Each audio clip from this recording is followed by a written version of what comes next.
Good morning, dear students. How are you? I hope you all are fine. Students, I am your computer teacher Tuba Amir. Today is my 14th lecture of class 5.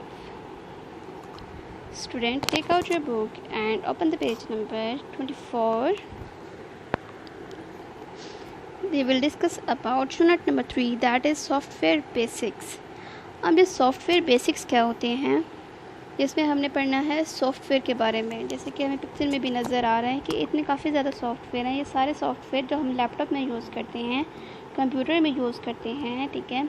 आज हम उनके बारे में पढ़ेंगे, ये होते क्या हैं, ठीक है। सबसे पहले जो हमने टॉपिक पढ़ना है दैट इज़ मैनेजिंग प्रोग्राम्स। अब जैसे कि हमें नाम से पता चल रहा है कि ऐसे प्रोग्राम जो मैनेज करते हैं कंप्यूटर को और प्रॉपर तरीके से गाइडलाइन देते हैं कि कौन सा काम कब और कैसे करना है, ठीक है।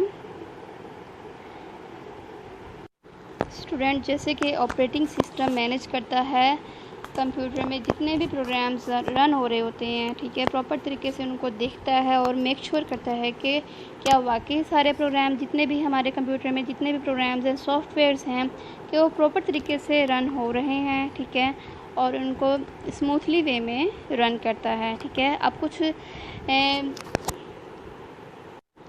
रूल्स हैं जिनको देखते हुए मैनेजिंग प्रोग्राम प्रॉपर तरीके से काम करता है, ठीक है। एक बार हम उन रूल्स को पढ़ लेते हैं। वो क्या हैं rules?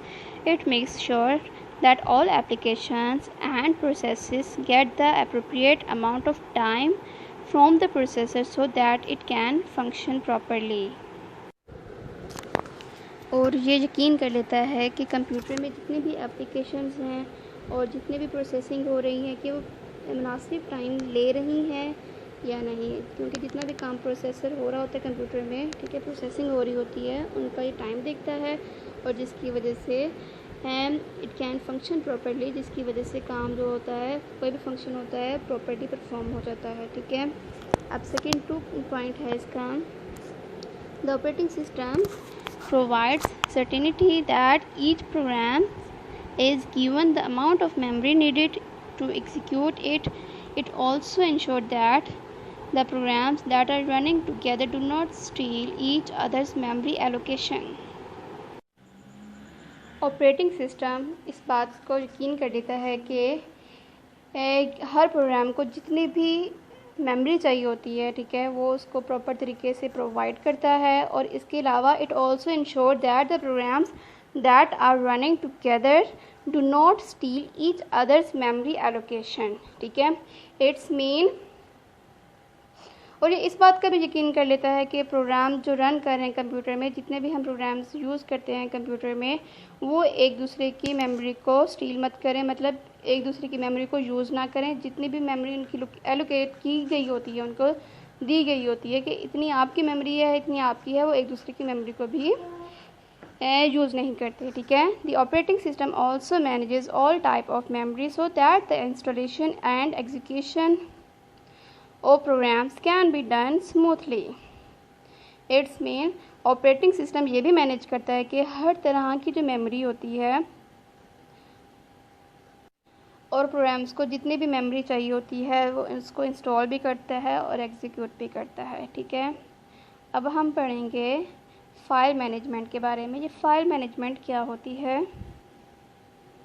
File management, The operating system provides a file management system. जो ऑपरेटिंग सिस्टम है वो एक हमें फाइल मैनेजमेंट सिस्टम भी प्रोवाइड करता है, which is also commonly called a file system, जिसे हम आम लफ्ज़ों में फाइल सिस्टम भी कहते हैं। This is the utility of storing and organizing the file and other data present on a computer.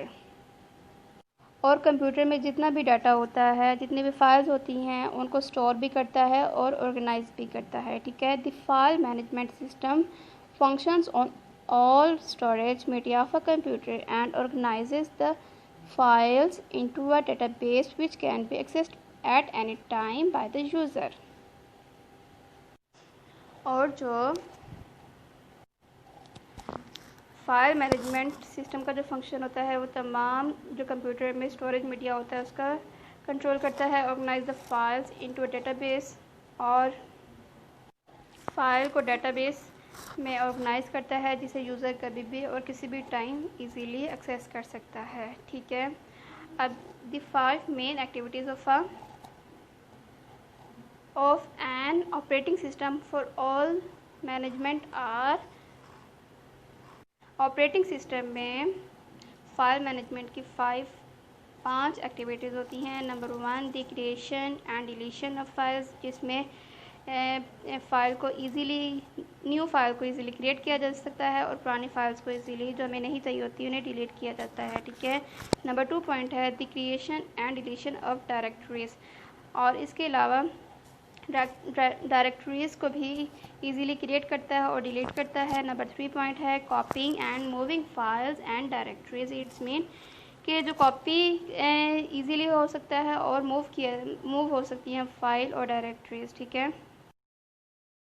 Number 4 point है the mapping of files on to secondary storage such as hard drive. अगर हम files की जो mapping है computer के बजाय हम उसे स्टोर करने के लिए किसी और हार्ड ड्राइव में भी सेव कर सकते हैं। ठीक है, क्वेश्चन पॉइंट नंबर 5 है the backup of files on alternate locations on the same computer और on the other storage medium like CDs, DVDs और USB फ्लैश ड्राइव्स।